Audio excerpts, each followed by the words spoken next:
कराची की गलियों में गोलियों की गूंजती आवाज जिसने कराची को सियासत की आग में झोंक दिया। दीवारें नारों से तो सड़कें खून से रंगी हुई थी। पाकिस्तान की तमाम पॉलिटिकल पार्टियां अपनी राजनीतिक रोटियां सेक रही थीं।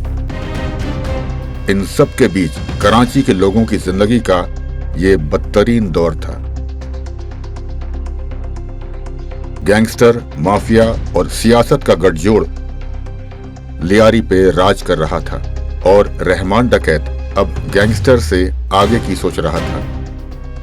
रहमान डकैत के इशारे के बिना कोई काम नहीं होता था। कोई भी ठेका रहमान डकैत की मंजूरी के बिना नहीं उठता था। लेकिन समय के साथ साथ रहमान डकैत का जलवा कम होने लगा।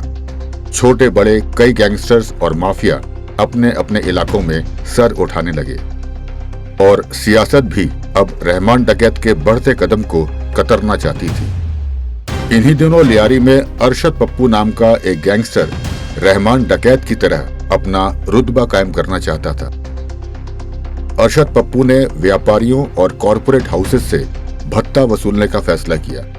यही सोचकर एक दिन उसने फैज मोहम्मद को कॉल लगाया और कहा कि भत्ते की रकम अब रहमान को नहीं बल्कि उसे दी जाए। फैज मोहम्मद ने तो इनकार कर दिया, लेकिन रहमान डकैत को इस बात का जब पता चला, अरशद पप्पू को उसकी औकात याद दिलाने की ठान ली। लेकिन इस बीच फैज मोहम्मद को अगवा करके कत्ल कर दिया गया। यह बात 2003 की है। फैज मोहम्मद के कत्ल के बाद उसका बेटा उजैर रहमान डकैत के लिए काम करने लगा। उजैर बहुत ही कम समय में रहमान का भरोसेमंद बन गया और उसे गैंग में हो रहे पैसों के लेन देन की पूरी जिम्मेदारी सौंप दी। अब हफ्ता वसूली से मनी लॉन्ड्रिंग तक सब उजैर की जिम्मेदारी थी। 2009 कराची में लियारी के करीब रहमान डकैत का खेल खत्म होता है। रहमान डकैत की मौत के बाद गैंग ने उजैर को अपना सरदार बनाया। गैंग का सरदार बनते ही उजैर ने अपनी बादशाहत कायम की। अब अपहरण, हफ्ता वसूली, हथियार और मनी लॉन्ड्रिंग ही नहीं, सियासत में हो रहे हर काम में अपनी दखल बना दी। अब कोई भी काम उजैर की मर्जी के बिना नहीं होता था। अब सभी सियासी पार्टियां उजैर में वोट बैंक तलाशने लगीं। सिंध प्रांत के होम मिनिस्टर जुल्फिकार मिर्जा खुलकर उजैर के समर्थन में उतर आए और मिर्जा ने उजैर बलोच को सरकारी लाइसेंस के साथ असलहों की जरूरत को पूरा किया। लियारी में अब सिर्फ उजैर बलोच का कंट्रोल था। पीपल्स पार्टी ने इलेक्शन जीतने के लिए उजैर बलोच का सहारा लिया और अपना वोट बैंक मजबूत किया। 2010 लियारी एक बार फिर क्राइम वॉर की चपेट में था। अरशद पप्पू और उजैर बलोच के बीच आए दिन झड़पें होने लगी। अरशद पप्पू अब उजैर बलोच की हिट लिस्ट में सबसे ऊपर था। मार्च 2013 कराची का पॉश इलाका डिफेंस। यहाँ वो लोग रहते थे जिनके पास दौलत थी, रसूख था। यहीं एक घर में छिपकर बैठा था अरशद पप्पू। उजैर बलोच को खबर मिली कि अरशद पप्पू कराची के पॉश इलाके डिफेंस में है। उजैर बलोच के गैंग के लोग पुलिस की वर्दी पहनकर डिफेंस पहुंचे। अरशद पप्पू और उसके भाई यासिर अराफात दोनों को उठा लिया गया और उन्हें वहां लाया गया जहां उनकी मौत का जश्न मनाया जाना था, लियारी। रात का समय, गलियों में भीड़ जमा थी। उजैर बलोच, उसका कमांडर बाबा लाडला मौजूद थे।